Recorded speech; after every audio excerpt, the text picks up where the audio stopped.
Hello बच्चों party, welcome back to the channel. तो जैसे कि हम लोग हमारी 8th क्लास के साइंस का 8th chapter force and pressure को कर रहे थे, तो इसके पार्ट 1 के अंदर हमने क्या काफी टॉपिक्स को कवर कर लिया था। अगर आपने वो वीडियो नहीं देखा तो उसका लिंक आपको नीचे डिस्क्रिप्शन बॉक्स में मिल जाएगा। तो चलिए बच्चों, आज हम लोग क्या उसके आगे मूव करते हैं।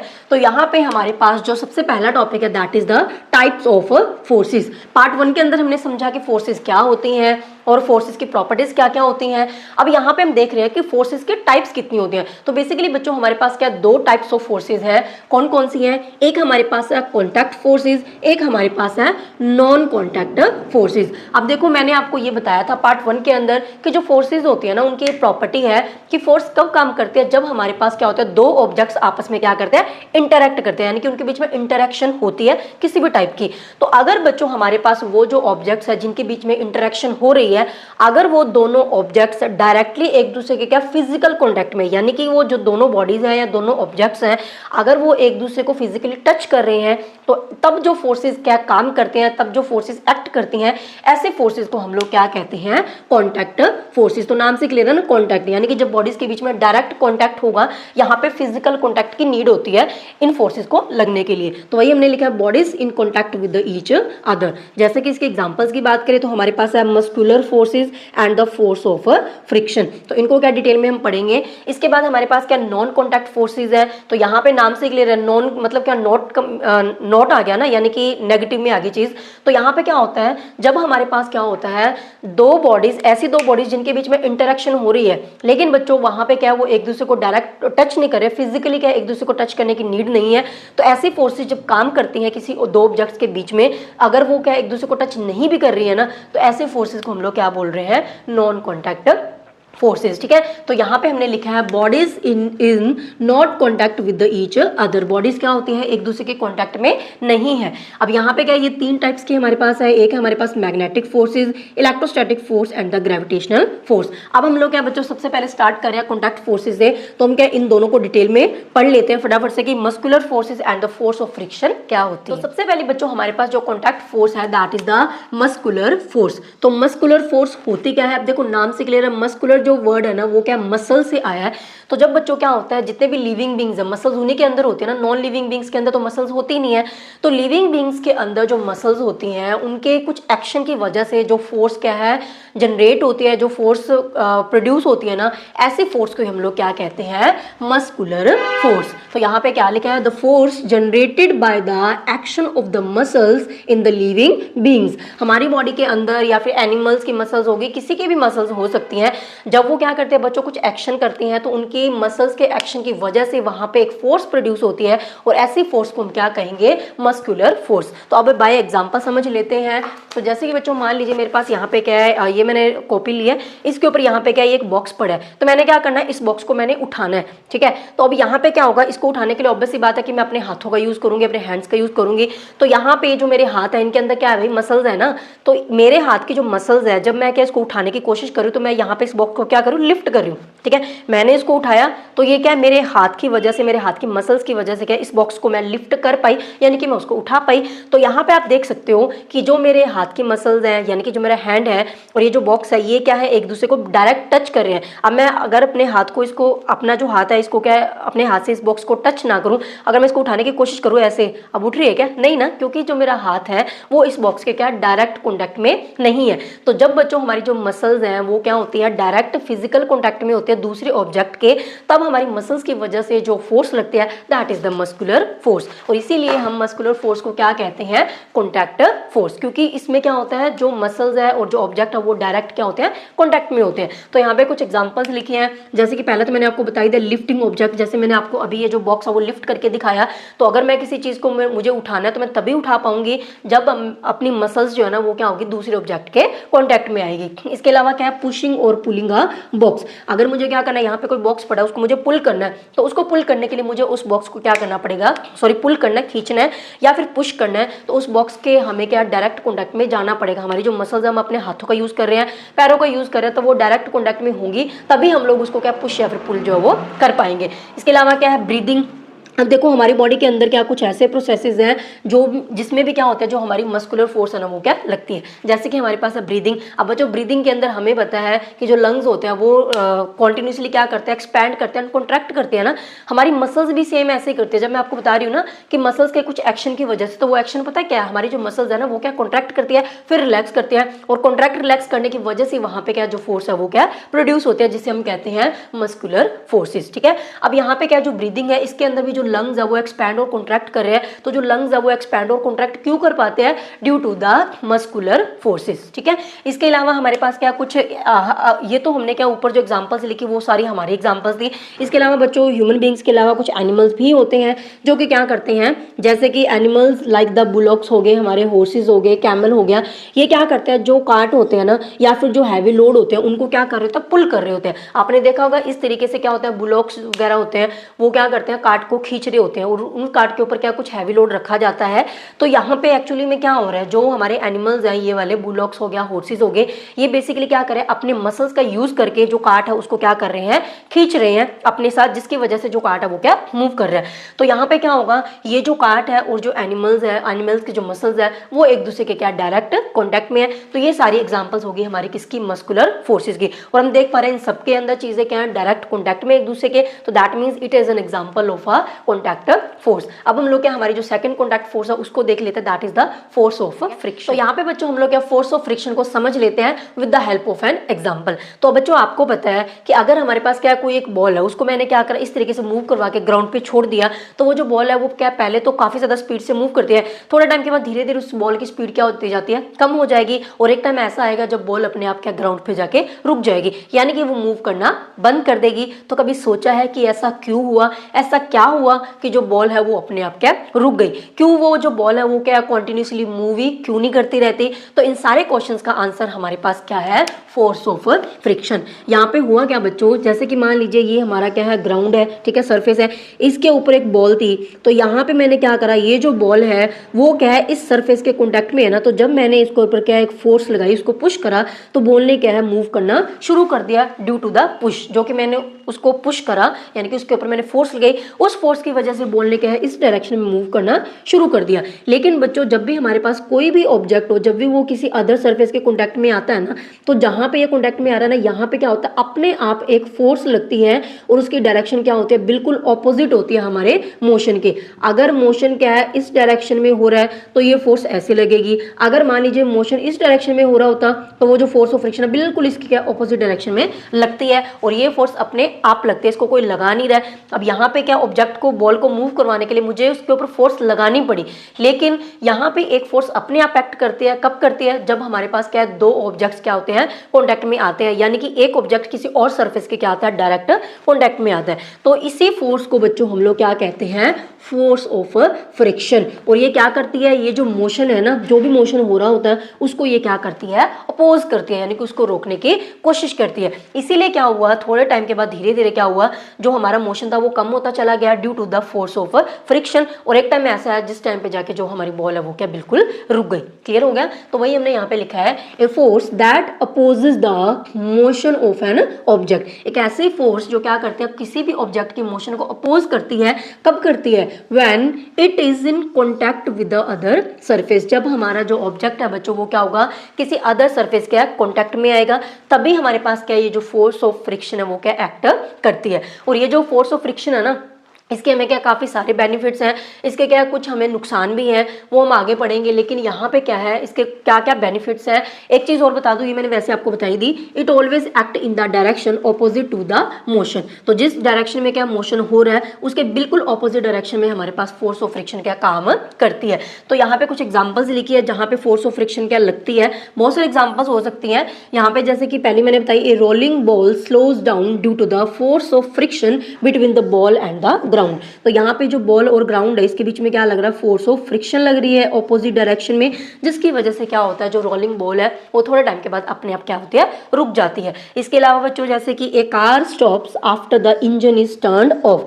जब हम लोग क्या करते हैं, कोई हमारे पास गाड़ी है, उसका इंजन जैसे हम बंद करते हैं ना, तो कार जो होती है ना वो क्या अपने आप रुक जाती है। तो वहां पे भी उसके रुकने के लिए कौन रिस्पॉन्सिबल है, हमारी फोर्स ऑफ फ्रिक्शन। क्योंकि बच्चों जो गाड़ी है उसके जो टायर है वो क्या है, रोड के यानी कि सरफेस के डायरेक्ट कॉन्टैक्ट में होते हैं। जब तक इंजन चल रहा था, इंजन की वजह से वहां पे एक एक्सटर्नल फोर्स लग रही थी, जिसकी वजह से जो गाड़ी थी वो मूव कर रही थी, यानी कि वो मोशन में थी। अब मान लीजिए यहाँ पे क्या है, यहीं पे एग्जांपल ले लेते हैं। यहाँ पे हमारे पास क्या, मान लीजिए गाड़ी है, ठीक है। गाड़ी अगर ऐसे जा रही है ना, तो यहाँ पे क्या, इसके जो टायर है और जो सरफेस है, रोड है, यहाँ पे क्या डायरेक्ट कॉन्टैक्ट में है, तो यहाँ पे अपने आप ऑपोजिट डायरेक्शन में एक फोर्स लगेगी। अगर गाड़ी इस डायरेक्शन में जा रही होती तो फोर्स ऑफ फ्रिक्शन क्या इस डायरेक्शन में लगती। तो ये हमेशा क्या मोशन के ऑपोजिट डायरेक्शन में लगेगी, जिसकी वजह से क्या होता है, जो मोशन है वो क्या धीरे धीरे क्या बंद हो जाता है और बिल्कुल चीज रुक जाती है, ठीक है। तो यहाँ पे बच्चों अभी हमने देखा कि जो फोर्स ऑफ फ्रिक्शन है वो सिर्फ तभी एक्ट करती है जब हमारे पास क्या होता है, कोई एक ऑब्जेक्ट क्या है दूसरी सरफेस को डायरेक्ट क्या टच करा है, यानी कि उसके कॉन्टैक्ट में है। तो इसीलिए हमारे पास बच्चों जो फोर्स ऑफ फ्रिक्शन है वो किसके एग्जाम्पल हुए, फिर कॉन्टैक्ट फोर्स की। अब हम लोग क्या जो नॉन कॉन्टैक्ट फोर्सेज है उनके एग्जाम्पल्स को भी वन बाय वन देख लेते हैं। तो जैसे कि बच्चों मैंने आपको ऑलरेडी बता ही दिया नॉन कॉन्टैक्ट फोर्सेज के बारे में कि ऐसे फोर्सेज जो क्या करते हैं, किसी ऑब्जेक्ट के ऊपर एक्ट करती हैं जब हमारे जो दोनों ऑब्जेक्ट्स है वो क्या एक दूसरे को फिजिकली टच नहीं कर रहे होते, यानी कि थोड़े से डिस्टेंस पे होते हैं। तो ऐसी फोर्सेस को हम कहते हैं नॉन कॉन्टैक्ट फोर्सेस। तो इसके एग्जांपल्स की बात करें तो पहली सबसे फर्स्ट एग्जांपल जो हमारे पास है that is the magnetic force. तो मैग्नेटिक वर्ड से ही हमें पता चल रहा है कि यहाँ पे किसकी बात होने वाली है जी, मैग्नेट की बात होने वाली है। तो हमारे पास बच्चों क्या होता है, एक जो मैग्नेट है वो क्या करती है, हमें पता है मैग्नेट क्या करते हैं, आयरन की चीजों को अपनी तरफ अट्रैक्ट कर दिया। तो जब एक मैग्नेट क्या करता है किसी ऑब्जेक्ट के ऊपर, लाइक आयरन हो गया, या तो उसके ऊपर कोई फोर्स लगा रही है, या फिर एक मैग्नेट किसी दूसरे मैग्नेट के ऊपर फोर्स लगा रही है, उसी फोर्स को हम क्या कहते हैं, मैग्नेटिक फोर्स। कैसे, जैसे कि हमारे पास मान लीजिए यहाँ पे बच्चों क्या है, एक हमने क्या है मैग्नेट लिए, हमें पता है कि मैग्नेट के दो पोल्स होते हैं, north pole and south pole. ये हमने ऑलरेडी 6th क्लास में पढ़ा है। तो यहाँ पे क्या है, हमें पता है कि जो मैग्नेट है वो क्या करती है भाई, आयरन की चीजों को अपनी तरफ अट्रैक्ट करती है। लेकिन कब करती है, ऐसे तो नहीं है ना कि यहाँ पे मेरी आयरन की नेल्स पड़ी है, ठीक है, यहाँ पे मेरी आयरन की नेल पड़ी है और मैग्नेट इतनी ज्यादा दूर है तो क्या अट्रैक्ट कर लेगी, नहीं करेगी, ठीक है। तो हम क्या करेंगे, धीरे धीरे मैग्नेट को क्या इन आयरन नेल्स के पास लेके जाने की कोशिश करेंगे। तो जब बच्चों हमारे पास क्या होगा, मान लीजिए यहाँ पे आयरन नेल पड़े, मैं आयरन नेल को यही बना देती हूँ अभी थोड़ा पास करके। तो ये हमारी क्या आयरन नेल्स पड़ी हैं। तो जब हमारी मैग्नेट क्या है एक सर्टेन डिस्टेंस पे, यानी कि आयरन नेल्स के थोड़ी पास चली जाएंगी लेकिन उसको टच नहीं कर रही होगी, तब हम देखेंगे कि यहाँ पे क्या होता है, इस मैग्नेट की वजह से ये जो आयरन नेल्स है ना, ये क्या होगी, इस मैग्नेट के ऊपर जाके चिपक जाएगी, कुछ इस तरीके से यहाँ पे चिपक जाएगी। तो यहाँ पे क्या हुआ, जो मैग्नेट थी उसने क्या करा, ये जो आयरन की नेल्स थी इनके ऊपर क्या एक फोर्स ऑफ अट्रैक्शन लगाई, यहाँ पे फोर्स लगाई जो अट्रैक्टिव फोर्स थी, जिसकी वजह से बच्चों क्या हो गया, जो आयरन नेल्स है वो इस मैग्नेट की तरफ खींची चली आई, इसके साथ चिपक गई। समझ में आया। तो यहाँ पे क्या हो रहा है, फोर्स तो लग रही है, लेकिन कब लगी ये फोर्स, जब हमारे जो मैग्नेट और आयरन नेल्स है वो एक दूसरे के क्या कॉन्टैक्ट में नहीं थे, एक दूसरे को टच तो नहीं कर रहे थे ना। यहाँ पे आयरन नेल पड़ी थी, यहाँ पे हमारी मैग्नेट थी, बीच में थोड़ा गैप था।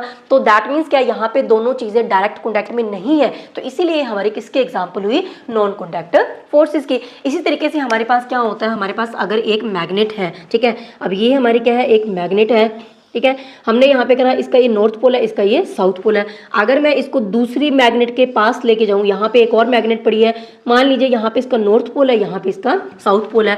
तो अगर ये मैग्नेट अपनी जगह पे पड़ी है, दूसरी मैग्नेट को मैं इसके पास लेके आ रही हूँ, तो अगर बच्चों हमारे पास क्या होता है, लाइक पोल्स हमने पढ़ा था 6th क्लास में कि सेम पोल्स एक दूसरे को क्या करते हैं, रिपेल करते हैं। तो अगर यहाँ पे दोनों साउथ साउथ पोल होंगे या फिर नॉर्थ नॉर्थ पोल होंगे, तो यहाँ पे हम देखेंगे कि ये जो मैग्नेट है ना, इस मैग्नेट के साथ क्या चिपक नहीं रही है, हमें एक ना फोर्स ऑफ रिपल्शन, रिपेल करेंगे, एक रिपल्सिव फोर्स हमें यहाँ पे क्या फील होगी। तो उससे पता चलता है यहाँ पे कि यहाँ पे क्या फोर्स लग रहा है, लेकिन जो दोनों मैग्नेट है ना वो एक दूसरे को क्या टच नहीं कर रही है। तो इसको इजीली समझने के लिए कि वाकई यहाँ पे क्या मूवमेंट हो रही है, नहीं मतलब रिपल्शन हो रही है कि नहीं, तो हमारी बुक के अंदर ना ये वाली एक्टिविटी दी हुई है। उसमें हमने करना क्या, जैसे मैंने मैग्नेट रखे सेम वही है, इसको हमने क्या पेंसिल्स के ऊपर रख देना, ठीक है। पेंसिल क्योंकि हमें पता है वो क्या होते हैं, राउंड होते हैं, तो ईजिली जो ये मैग्नेट है ना ये क्या अपनी जगह से मूव कर पाएगी। तो हमें क्या थोड़ा प्रैक्टिकली चीजें देखने में मिलेगी, हमें प्रैक्टिकली रिजल्ट देखने को मिलेगा कि यस जो हमारी मैग्नेट है वो या तो रिपेल हो रही है या फिर क्या हो रही है, अट्रैक्ट हो रही है। तो यहाँ पे क्या होगा, अगर सेम पोल है तो क्या होगा, ये जो मैग्नेट है ना ये इस साइड पे क्या रोल कर जाएगी। और अगर बच्चों यहाँ पे क्या हुआ, मैंने इसको रोटेट कर दिया तो यहाँ पे इसका आ गया नॉर्थ पोल, यहाँ पे आ गया इसका साउथ पोल। तो अब क्या हो रहे हैं, दोनों क्या ऑपोजिट पोल्स है ना। तो हमें पता है कि जो ऑपोजिट पोल्स है वो एक दूसरे को क्या करते हैं, अट्रैक्ट करते हैं। तो यहाँ पे क्या होगा, अब ये जो मैग्नेट है वो क्या है, इस साइड पे क्या होगी, मूव होगी, क्योंकि हमने नीचे पेंसिल्स रखे, पेंसिल्स के ऊपर मैग्नेट को रखा है, तो इजीली ये रोल कर पाएगी और हमें थोड़ा सा क्या है मैग्नेट आगे आता हुआ क्या नजर आएगा। तो उससे हम कह सकते हैं कि यस एक मैग्नेट क्या दूसरी मैग्नेट के ऊपर भी क्या है मैग्नेटिक फोर्स को क्या लगाता है। और कब लगती है, जब हमारे पास क्या है, दोनों जो ऑब्जेक्ट्स है वो क्या कॉन्टैक्ट में नहीं है डायरेक्टली, ठीक है। उसके बाद बच्चों हम लोग क्या, हमारी जो सेकंड है ग्रेविटेशनल फोर्स, उसको क्या समझ लेते हैं। तो जैसे कि बच्चों हम सबको पता है कि अगर हमारे पास क्या कोई भी एक चीज हो, जैसे कि मेरे पास मार्कर ही है, अगर मैं इस मार्कर को क्या यहाँ पे छोड़ दूं तो क्या होगा, आप देख रहे हो मार्कर नीचे चला गया। तो यहाँ पे बच्चों क्या है, जो मार्कर है जब मैंने इसको गिराया, ठीक है, यानी कि मैंने क्या है अपने हाथ से इसको फ्री कर दिया, तो मार्कर ऊपर क्यों नहीं गया, नीचे क्यों गया, ठीक है। इस तरीके से कोई कॉइन हो गया, कई चीजें होती हैं, बहुत सारी चीजें हैं जिनको अगर हम लोग क्या फ्रीली छोड़ते हैं ना, तो वो क्या होते हैं, सीधा नीचे जाते हैं, यानी कि टूवर्ड्स द अर्थ जाती है। तो ऐसा क्यों होता है, क्योंकि बच्चों वहां पे लग रही होती है एक फोर्स जो क्या करती है, चीजों को अर्थ की तरफ अट्रैक्ट करती है, और उसी फोर्स को हम क्या कहते हैं, ग्रेविटेशनल फोर्स, ठीक है। तो यहाँ पे क्या है, the force that pools objects towards the earth. यहाँ पे भाई क्या हो रहा है, ये हमारी अर्थ है, अर्थ क्या करे, सारी चीजों को एक फोर्स से अपनी तरफ अट्रैक्ट कर रही है, एक फोर्स लगा रही है, ठीक है, और उसी फोर्स को हम कहते हैं ग्रेविटेशनल फोर्स, या फिर इसको सिंपली हम लोग क्या ग्रेविटी भी कह देते हैं। तो जहाँ पे ग्रेविटी आएगा आपने समझ जाना है कि अर्थ क्या कर रही है, अर्थ जो है वो क्या सारे ऑब्जेक्ट्स के ऊपर एक फोर्स लगा रही है, that is called the gravity और द ग्रेविटेशनल फोर्स। क्लियर हो गया। तो इसकी बहुत सारे एग्जांपल्स, जैसे अभी मैंने आपको मार्कर नीचे गिरा के दिखाया, ठीक है। तो यहाँ पे क्या था, मार्कर नीचे गया, ऊपर क्यों नहीं गया, क्योंकि भाई अर्थ इसको क्या है ग्रेविटेशनल फोर्स से नीचे पुल कर रही थी, अपनी तरफ खींच रही थी, इसलिए बेचारा नीचे चला गया, ठीक है। इसी तरीके से क्या है, a coin is falling down due to the gravity. एक कॉइन को अगर मैं यहाँ पे छोड़ दूं तो वो नीचे क्यों जाता है, due to the gravity. Water flows downward due to the gravity. तो यहाँ पे सेम ही चीज आ जाएगी। हमें पता है कि जो वाटर है, अगर हम टैप के एग्जाम्पल ले लें, ठीक है, टैप को जैसे हम लोग क्या खोलते हैं, ओपन करते हैं, तो पानी क्या ऊपर जाने के बजाय सीधा नीचे जाता है, चुपचाप नीचे जाना शुरू हो जाता है। तो ऐसा क्यों हुआ, क्योंकि बच्चों जैसे हमने टैप को ओपन करा, पानी के ऊपर क्या था, पानी अब टैप में से बाहर आ सकता है, और यहाँ पे क्या था, पानी के ऊपर अर्थ लगा रही थी ग्रेविटेशनल फोर्स, जिसकी वजह से वाटर के नीचे चला जाता है। इसी तरीके से क्या होता है, अगर हम नेचुरल चीजें भी देखते हैं, माउंटेन्स वगैरह हो गए, वहां पे क्या वाटरफॉल होता है, तो वाटर क्या ऊपर से नीचे ही आता है, वाटरफॉल डाउनवर्ड डायरेक्शन में ही होता है, कभी भी अपवर्ड डायरेक्शन में नहीं होता है। क्लियर हो गया। इसके बाद हमारे पास तीसरी जो फोर्स आती है, that is the electrostatic force, और इसी में बच्चों को थोड़ा सा कंफ्यूजन रहता है।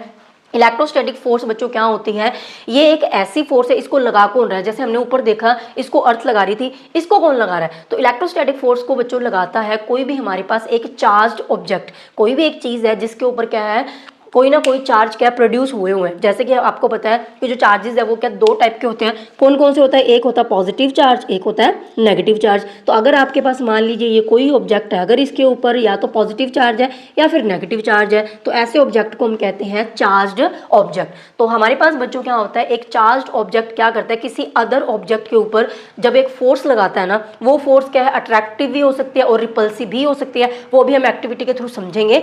तो उस फोर्स को हम लोग क्या कहते हैं, इलेक्ट्रोस्टैटिक फोर्स, ठीक है। इलेक्ट्रो मीनिंग वर्ड आया है इलेक्ट्रिक से, ठीक है, इलेक्ट्रिक यानी कि इलेक्ट्रिक चार्जेस हमारे हो गए। तो यहाँ पे क्या है, the force exerted by a charged object is called the electrostatic force. तो इतना ध्यान रखना है कि जो इलेक्ट्रोस्टैटिक फोर्स है वो हमेशा क्या है, एक चार्ज्ड ऑब्जेक्ट ही लगाएगा जिसके पास क्या है, चार्जेस है, वो पॉजिटिव भी हो सकते हैं, नेगेटिव भी हो सकते हैं। अब हमारे पास क्या होता है ना, ये जो चार्ज ऑब्जेक्ट है बच्चा, वो क्या है, किसी दूसरे ऑब्जेक्ट के ऊपर फोर्स लगाएगा। तो जिस ऑब्जेक्ट के ऊपर ये फोर्स लगा रहा है ना, मान लो ये दूसरा ऑब्जेक्ट है, ठीक है, अब ये तो चार्ज है, इसने तो इलेक्ट्रोस्टैटिक फोर्स लगाएगा ही लगाएगा, क्योंकि उसके ऊपर चार्जेस है। हो सकता है जिस ऑब्जेक्ट के ऊपर ये फोर्स लगा रहा है वो क्या चार्ज हो या फिर अनचार्ज हो सकता है ये चीज अनचार्ज भी है, या फिर हो सकता है इसके ऊपर चार्जेस भी है। तो उसके अकॉर्डिंग क्या यहाँ पे हम देखेंगे कौन कौन सी फोर्स किस केस में लगती है, अट्रैक्टिव लग रही है या फिर रिपल्शन वाली लग रही है। तो जैसे कि बच्चों यहाँ पे क्या है, हमारी बुक के अंदर ये वाली एक्टिविटी दी हुई है। तो फर्स्ट केस हमने यहाँ पे क्या बनाया, ये पहली सिचुएशन है। तो हमने यहाँ पे क्या करा, ये जो ब्लू कलर से मैंने बनाई है और ग्रीन कलर से बनाई है, ये हमारी है स्ट्रॉ, जो कि हम लोग क्या है जूस वगैरह पीने के लिए यूज करते हैं, ठीक है। तो यहाँ पे मैंने लिया स्ट्रॉ।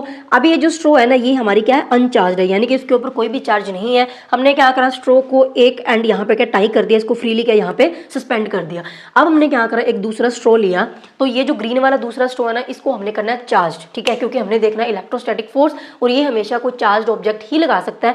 तो हमने बच्चा क्या करा, यहाँ पे ये जो दूसरा स्ट्रॉ था ना, उसको हमने क्या किसी पेपर के ऊपर या किसी क्लोथ के ऊपर, सैटिन का क्लोथ है तो सबसे बेस्ट है, ऐसे कपड़ों के ऊपर या किसी पेपर के ऊपर हमने उसको क्या करना है, रब करना है। तो जब हम उसको रब करेंगे ना, रब करने से क्या होता है, ये जो हमारी स्ट्रॉ है ना, ये क्या हो जाएगी, चार्ज हो जाएगी। थोड़े टाइम के लिए इसके ऊपर क्या चार्जेस प्रोड्यूस हो जाएंगे। तो वो हो सकता है कोई भी चार्जेस है वो पॉजिटिव भी हो सकते हैं, नेगेटिव भी हो सकते हैं। मैं एक बार मान के चल रही हूँ कि इसके ऊपर कौन से चार्जेस प्रोड्यूस हो गए हैं, पॉजिटिव चार्जेस आ गए हैं। तो ये हमारी है चार्ज स्ट्रॉ। अब इस चार्ज स्ट्रॉ को हम लोग क्या है, जब अनचार्ज्ड स्ट्रॉ के पास लेके जाएंगे तो हम यहाँ पे देखते हैं कि ये जो स्ट्रॉ है ना, ये क्या है, इस स्ट्रॉ, ये जो हमारी चार्ज स्ट्रॉ है ना, इसकी तरफ क्या हो जाती है, अट्रैक्ट हो जाती है। यानी कि ये क्या है, ऐसे है ना, ये थोड़ी सी ऐसे हो जाएगी, इसकी तरफ अट्रैक्ट होगी। तो हम देखेंगे और यहाँ पे हम ये चीज़ भी नोटिस करेंगे कि ये जो स्ट्रो थी ये क्या है, इसको टच नहीं कर रही है, फिजिकली टच नहीं कर रही है, थोड़े दूर से ही क्या है, ये वाली जो स्ट्रो है इसकी तरफ क्या हो रही है, अट्रैक्ट हो रही है। तो यहाँ पे बच्चों इस चार्ज्ड स्ट्रो ने जो इस अनचार्ज्ड स्ट्रो के ऊपर जो फोर्स लगाया, that is the electrostatic force. तो यहाँ पे कौन सी फोर्स लगी, यहाँ पे लगी फोर्स ऑफ अट्रैक्शन। तो यहाँ पे तो भाई अट्रैक्शन लगी, लेकिन क्या हमेशा अट्रैक्शन ही लगती है, नो, ये जरूरी नहीं है, वो रिपल्सिव भी हो सकती है। कैसे, जैसे कि हमने यहाँ पे लिया है दूसरा केस। अब हमने क्या करना है, यहाँ पे ये तो चार्ज था ही, मान लीजिए मैंने जब इसको क्या रब करा तो उसके ऊपर अगेन यहाँ पे पॉजिटिव चार्जेस ही है, ठीक है। और जो दूसरा स्ट्रो था ना जिसको हमने सस्पेंड किया था, अभी हमने उसको उतार के इसको भी रब कर लिया, दूसरे को भी रब कर लिया। तो हो सकता है कि इसके ऊपर पॉजिटिव चार्जेस आ जाए, हो सकता है इसके ऊपर नेगेटिव चार्जेस आ जाए, वो डिपेंड करता है। तो यहाँ पे क्या होगा, सपोज करिए पहला केस हमने ये लिया है कि इसके ऊपर कौन से चार्जेस प्रोड्यूस हुए हैं, नेगेटिव चार्जेस क्या प्रोड्यूस हुए हैं। तो अब दोनों ही चार्ज्ड है, हमारी दोनों स्ट्रो क्या चार्ज्ड है। यहाँ पे एक चार्ज नहीं था, एक था, यहाँ पे दोनों ही क्या है, चार्ज्ड स्ट्रो है हमारी। तो यहाँ पे बच्चों क्या होगा, हमने ये भी पढ़ा है कि जो पॉजिटिव और नेगेटिव होते हैं ना, वो एक दूसरे को क्या करते हैं, अट्रैक्ट करते हैं। जैसे कि मैंने लाइक पोल्स का बताया था, तो यहाँ पे भी सेम है, like charges repel each other and the unlike charges attract each other, वो एक दूसरे के पास आएंगे। तो यहाँ पे क्या होगा, ये जो अगर इसके ऊपर पॉजिटिव चार्ज है, इसके ऊपर नेगेटिव है, तो फिर से बच्चों ये क्या होगी, ये वाली स्ट्रो क्या है, इस स्ट्रो की तरफ क्या होगी, अट्रैक्ट होगी। जब हम लोग क्या इस स्ट्रो को इस स्ट्रो के थोड़ा सा क्या पास में लेके जाएंगे, तो यहाँ पे फोर्स ऑफ अट्रैक्शन लग रही है। लेकिन अगर यहाँ पे, ठीक है, यहाँ पे तो हमने मान ही लिया कि इसके ऊपर क्या पॉजिटिव चार्जेस मान लीजिए प्रोड्यूस हो रहे हैं। अगर ये जो दूसरी स्ट्रो थी इसके ऊपर पॉजिटिव की जगह नेगेटिव की जगह पे कौन से चार्जेस प्रोड्यूस हुए, यहाँ पे पॉजिटिव हुए। तो अगर यहाँ पे पॉजिटिव हुआ है या फिर इस पे भी नेगेटिव है, इस पे भी नेगेटिव है, तो अगर दोनों सेम चार्जेस हैं, तो जब हम इस स्ट्रो को इसके पास लेके जाएंगे, तो ये जो स्ट्रो है बच्चों ये क्या होगी, अपनी जगह से इस साइड पे डिफ्लेक्ट होगी, यानी कि इस साइड पे चली जाएगी। अट्रैक्ट होने की बजाय वो क्या हो रही है, यहाँ पे रिपेल हो रही है। तो इसीलिए क्या है, ये डिपेंड करता है कि जो चार्ज ऑब्जेक्ट है वो दूसरे किस ऑब्जेक्ट के कॉन्टैक्ट में जा रहा है, वो चार्ज है या फिर अनचार्ज है। तो अगर तो अनचार्ज होगा तो ये क्लियर है कि वहां पे हमेशा क्या लगेगी, फोर्स ऑफ अट्रैक्शन ही लगती है। अगर दोनों चार्ज है तो वो डिपेंड करता है कि दोनों के ऊपर चार्जेस कौन से हैं, तो वो अट्रैक्टिव भी हो सकती है और रिपल्सिव भी हो सकती है, ठीक है। तो यहाँ पे जो डेफिनेशन मैंने लिखी, the force exerted by a charged object on the another charged और द अनचार्ज्ड ऑब्जेक्ट, मैंने बता ही दिया, एक ऑब्जेक्ट तो चार्ज ही होगा, दूसरा क्या अनचार्ज भी हो सकता है, और वो क्या हो सकता है, चार्ज भी हो सकता है। क्लियर हुआ। तो ये थे बच्चों हमारी सारी क्या है, नॉन कॉन्टैक्ट फोर्सेस की एग्जांपल्स। अभी हम लोग क्या हमारा जो नेक्स्ट टॉपिक है उसको क्या देखिए। तो अब बच्चों हमारे पास क्या नेक्स्ट टॉपिक है, प्रेशर। तो प्रेशर क्या होता है पहले इसको समझ लेते हैं। तो यहाँ पे बच्चों मान लीजिए हमारे पास क्या है, कोई इतने एरिया की ना मैं बात कर रही हूँ, इतना सारा कोई बड़ा सारा एरिया है, ठीक है। अगर इसके ऊपर हम क्या फोर्स की बात करें कि इसके ऊपर ना कोई फोर्स लग रही है इसके ऊपर, तो अगर हम लोग क्या है इसको ना मैं अगर पर्टिकुलर ऐसे इस तरीके से ना कुछ पोर्शंस में डिवाइड कर दूं इस तरीके से, और अगर मैं कहूँ कि इतने पर्टिकुलर एरिया के ऊपर ही कितनी फोर्स लग रही है, जो टोटल फोर्स हम लगा रहे हैं इतने पर्टिकुलर एरिया पे कितनी फोर्स लग रही है, तो जब हम लोग क्या है पर यूनिट एरिया के पीछे पूछते हैं ना कितनी फोर्स है, तो उसी को बच्चों हम लोग क्या कहते हैं, प्रेशर, ठीक है। सो प्रेशर क्या है, force acting per unit area of a surface. कोई भी सरफेस है, उस पूरी सरफेस के ऊपर आप कोई फोर्स लगा रहे हो, अगर उस सरफेस के अंदर आप पर यूनिट एरिया के पीछे देखना चाहते हो कि कितनी फोर्स है, so that is called the pressure. Clear हुआ। तो प्रेशर का फॉर्मूला फिर क्या बना, force acting per unit area, that means force upon area. और ये क्या है, काफी इंपॉर्टेंट फॉर्मूला है जो आप सबको क्या याद होना चाहिए, और इसको सभी को क्या अच्छे से याद करना है। अब यहाँ पे क्या होता है ना, इसको समझाने से पहले एक चीज और बता देती हूँ। यहाँ पे अगर आपको नहीं पता है तो यहाँ पे बच्चों क्या होता है ना, अगर मैंने ऐसे लिखा है ए, ये जो मैंने इस तरीके से अल्फा का सिंबल डाला ना, ए प्रोपोर्शनल बी, इसको हम लोग बोलते हैं प्रोपोर्शनल, ये प्रोपोर्शनल का सिंबल है। तो यहाँ पे क्या होगा, अगर हमारे पास क्या कोई दो चीजें हैं, अगर वो क्या डायरेक्टली एक दूसरे के क्या प्रोपोर्शनल में, यानी कि दोनों क्या बिल्कुल एक दूसरे के आमने सामने पड़ी है, जैसे कि अगर मैंने ऐसे भी लिख दिया, मैं 1/a लिख सकती थी, इसमें प्रोपोर्शनल का सिंबल डाल के मैंने ऐसे लिखा, तो दोनों आमने सामने है ना, या तो दोनों ही ऊपर है या फिर दोनों क्या है नीचे है। तो अगर इस तरीके से होता है ना, तो इसे हम कहते हैं डायरेक्टली प्रोपोर्शनल। क्लियर हुआ। तो इसका मतलब क्या है, डायरेक्टली प्रोपोर्शनल का मतलब क्या होता है बच्चों की, दो क्वांटिटीज के बीच में अगर ये वाला रिलेशनशिप है ना, इसका मतलब ये है कि अगर मैं ए की वैल्यू को बढ़ाऊंगी ना, तो बी की वैल्यू अंडरस्टूड है कि इसकी वैल्यू भी क्या होगी, इंक्रीज होगी ही होगी। यानी कि जो इफेक्ट एक के ऊपर होगा सेम इफेक्ट और उतनी ही क्वांटिटी के अंदर क्या है दूसरे जो क्वांटिटी हमारी उसके ऊपर क्या इफेक्ट देखने को मिलेगा। अगर मैं बी की वैल्यू को डिक्रीज करूंगी तो ए की वैल्यू भी डिक्रीज होगी और उतनी ही डिक्रीज होगी जितनी मैंने बी की क्या करी है। समझ में आया? तो यानी कि दोनों के अंदर सेम चेंजेस देखने को मिलेंगे। अगर आप ए के अंदर यानी कि इस चीज के अंदर कोई चेंज कर रहे हो तो बिल्कुल एग्जैक्ट उतना ही चेंज आपको इसके अंदर देखने को मिलेगा, सेम चेंज अगर इसके अंदर करोगे तो वो इसके अंदर होगा। इसे हम कहते हैं डायरेक्टली प्रोपोर्शनल। एक हमारे पास होता है इनवर्सली प्रोपोर्शनल। इनवर्स का मतलब क्या होता है? उल्टा होता है ना, तो इसमें उल्टा है, एक चीज ऊपर है एक चीज क्या है नीचे है। ये ऐसे भी हो सकती थी अगर मैंने यहाँ पे लिखा है इस तरीके से, ये तो मैंने लिख दिया ऑलरेडी।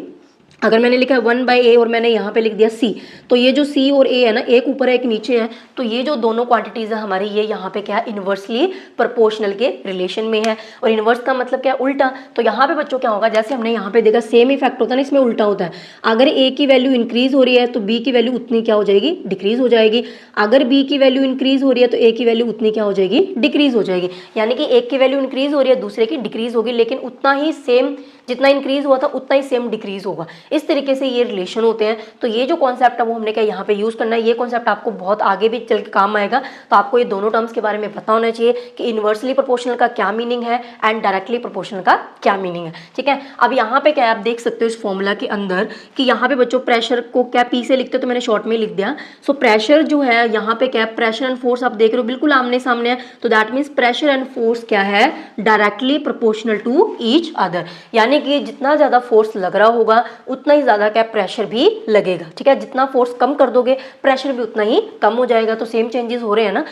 यहाँ पे दूसरी जो चीज है वो कौन सी है हमारी? Force and pressure and area. आप देख सकते हो प्रेशर एंड एरिया में क्या है? प्रेशर ऊपर है, एरिया क्या नीचे है। तो यानी कि बच्चों दोनों चीजें क्या है? Inversely proportional. और जब चीजें इनवर्सली प्रोपोर्शनल होती है तो हम क्या कहते हैं? इसका मतलब क्या है कि दोनों के अंदर जो चेंजेस होंगे सेम मैग्नीट्यूड में होंगे लेकिन उल्टा चेंजेस होंगे। अगर हमारे पास क्या है जो एरिया है उसकी वैल्यू क्या हम बढ़ा देंगे तो वहां पे प्रेशर की वैल्यू क्या हो जाएगी? कम हो जाएगी। और अगर मैं क्या करूंगी एरिया जो है उसको क्या मैं कम कर दूंगी तो वहां पे जो प्रेशर उसकी वैल्यू क्या हो जाएगी? इंक्रीज हो जाएगी। और उतनी ही इंक्रीज होगी जितना हम एरिया को क्या करेंगे? रिड्यूस करेंगे। तो आप देख रहे हो ना ऑपोजिट चेंजेस हो रहे हैं। अगर ये डिक्रीज हो रहा है तो ये इंक्रीज हो रहा है, अगर ये इंक्रीज होगा तो इसकी वैल्यू क्या होगी? डिक्रीज होगी। यही होता है हमारा इनवर्सली प्रोपोर्शन का रिलेशनशिप। अब इसके बेस पे हमारे पास क्या काफी सारी चीजें हैं डेली लाइफ में जो इस कॉन्सेप्ट के ऊपर क्या बेस्ड है। ठीक है, तो इसको हम लोग अपनी डे टू डे लाइफ में यूज करते हैं। तो ये तो मैंने रिजल्ट लिख दिया वही सेम चीज कि अगर स्मॉलर एरिया हो, अगर ए की वैल्यू स्मॉलर होगी तो प्रेशर क्या होगा बच्चा? हाई होगा ना, तो यहाँ पे लिखा है हाई प्रेशर। और अगर हमारा एरिया क्या होगा? लार्ज होगा। अगर इसकी वैल्यू मैं इंक्रीज कर दूंगी तो जो प्रेशर है वो क्या हो जाएगा? डिक्रीज हो जाएगा। यानी कि वहां पे क्या लगेगा? Less pressure. क्लियर हुआ?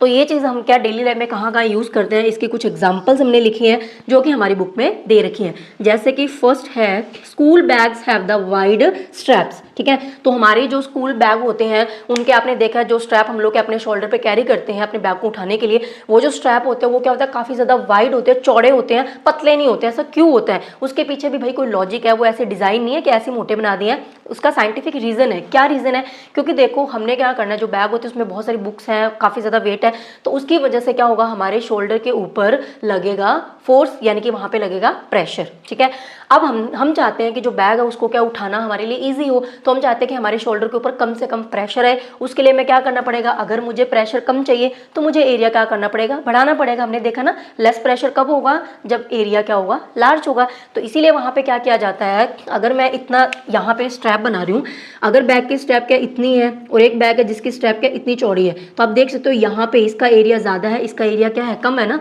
तो यहाँ पे एरिया ज्यादा है तो प्रेशर क्या लगेगा? कम लगेगा। और यहाँ पे एरिया कम है तो प्रेशर क्या लगेगा? ज्यादा लगेगा। तो हम क्या चाहते हैं कि भाई जो बच्चे हैं नन्हे मुन्ने प्यारे प्यारे बच्चे हैं उनके जो शोल्डर है तो उनके ऊपर कम से कम प्रेशर जाए, सो दैट उनको क्या बैग को कैरी करना क्या हो जाए? ईजी हो जाए। तो इसीलिए वहां पे क्या जो स्कूल बैग्स होते हैं उनके क्या होते हैं? वाइड स्ट्रैप्स होते हैं, जिसकी वजह से क्या होगा? एरिया क्या बढ़ जाएगा तो प्रेशर अपने आप पे क्या हो जाएगा? रिड्यूस हो जाएगा। दूसरी जो इसकी एग्जाम्पल है that is the sharp knife cuts better than A blunt knife. अगर हमारे पास क्या एक नाइफ है, ठीक है, ब्लंट नाइफ यानी कि जो आगे से थोड़ा सा थिक होता है, अगर हमारे पास दो तरीके के नाइफ है, एक है जो बहुत ज़्यादा शार्प है, जो आगे से बहुत ज़्यादा तीखा है, तो ऑब्वियस सी बात है कि जहाँ से वो पूरा शार्प है वहाँ पे उसका एरिया क्या बिल्कुल कम है, तभी तो वो शार्प है ना। अगर इस तरीके से चीज़ है, ठीक है, इस तरीके से है, अगर वो बहुत ज़्यादा शार्प है तो यहाँ पे एरिया क्या बिल्कुल कम है, और अगर एक इस तरीके से तो यहाँ पे आप देख सकते हो एरिया क्या है? ज़्यादा है। तो सेम कॉन्सेप्ट है, अगर यहाँ पे क्या एरिया कम है तो एरिया कम होगा तो प्रेशर, अगर एरिया कम होगा तो प्रेशर क्या लगेगा, ज़्यादा लगेगा। तो ज़्यादा प्रेशर लगने की वजह से क्या होगा, जो फ्रूट्स वगैरह जो भी चीज़ हमने कट करनी है वो ईजिली हम लोग क्या कट कर पाएंगे, क्योंकि उसको कट करने के लिए हमें क्या चाहिए, प्रेशर चाहिए ज़्यादा अमाउंट में, ज़्यादा क्वांटिटी में। तो इसीलिए क्या होगा, अगर ज़्यादा प्रेशर चाहिए तो एरिया क्या करना पड़ेगा, रिड्यूस कर दो। तो इसीलिए क्या होता है, जो नाइफ है उनको हम शार्प करते हैं सो दैट थोड़ा सा फोर्स लगाने से ज़्यादा प्रेशर लगे और चीज़ क्या इजीली कट जाए, ठीक है।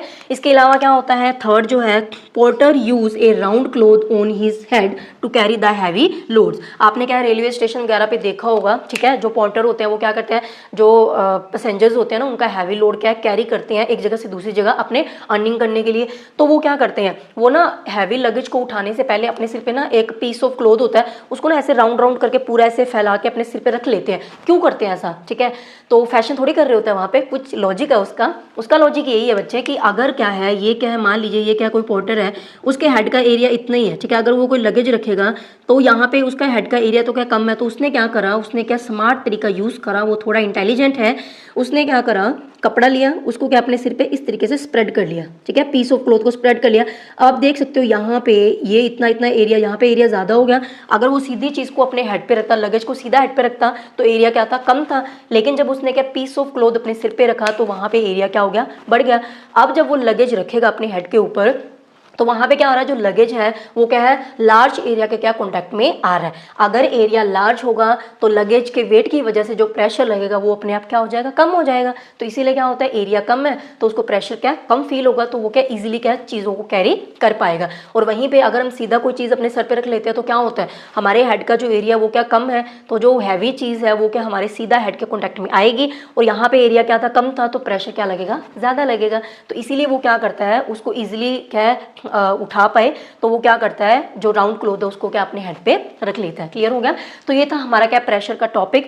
अब हम लोग क्या नेक्स्ट मूव करते हैं और हम देखते हैं कि ये जो प्रेशर है वो कौन कौन अप्लाई करता है, लिक्विड्स, गैसेज और सॉलिड्स जो भी चीजें हैं। तो देखते हैं कि कौन कैसे क्या प्रेशर को अप्लाई करता है। तो नेक्स्ट टॉपिक बच्चों हमारे पास है कि क्या जो लिक्विड्स होते हैं वो भी क्या करते हैं, प्रेशर एक्सर्ट करते हैं किसी और ऑब्जेक्ट के ऊपर या कहीं भी। तो यस, जो हमारे लिक्विड्स होते हैं वो भी क्या करते हैं बच्चों, प्रेशर को एक्सर्ट करते हैं। कैसे करते हैं वो चीजें देख लेते हैं। तो यहाँ पे टॉपिक है pressure exerted by the liquids. तो सारे लिक्विड्स की बात करेंगे, वैसे हम लोग क्या वाटर हो गया, ऑयल हो गया, अल्कोहल हो गया, कोई भी जो लिक्विड हो, सारे के सारे क्या करते हैं, प्रेशर को एक्सर्ट करते हैं। लेकिन हम लोग यहाँ पे एग्जांपल लेके चलेंगे वाटर की, क्योंकि वाटर एक ऐसा लिक्विड है जो सबसे ज्यादा हम लोग यूज करते हैं। ठीक है, तो हमारी एनसीईआरटी की बुक में जितनी भी एक्टिविटीज इसके बेस दी हुई है ना, वहां पे हमने कौन से लिक्विड की बात करी है, वाटर की। तो यहाँ पे क्या लिखा है, liquid exerts pressure. Yes, liquid क्या करता है, प्रेशर को एक्सर्ट करता है। सबसे पहली बात तो कहाँ पे करता है, पहला जो पॉइंट है at the bottom of the container. अब आपको पता है कि जो लिक्विड्स होते हैं उनको हम लोग क्या किसी कंटेनर के अंदर रखते हैं ना, क्योंकि इनकी अपनी खुद की तो कोई शेप होती नहीं है। अब जैसे कि ये मार्कर है, इसको तो मैं बाहर ही रख सकती हूँ क्योंकि इसकी एक फिक्स्ड शेप है, लेकिन जो वाटर है या कोई भी लिक्विड है उनकी अपनी शेप नहीं होती, इसीलिए हम उनको किस में रखते हैं, कंटेनर में रखते हैं। तो यहाँ पे बच्चों क्या होता है, जिस कंटेनर के अंदर हमने लिक्विड को रखा है या वाटर को रखा है, वो क्या करते हैं, उस कंटेनर का जो बॉटम होता है ना, अब जैसे ये कंटेनर है, इसका जो बॉटम है इसके ऊपर क्या करते हैं, प्रेशर को एक्सर्ट करते हैं, यानी कि प्रेशर को लगाते हैं।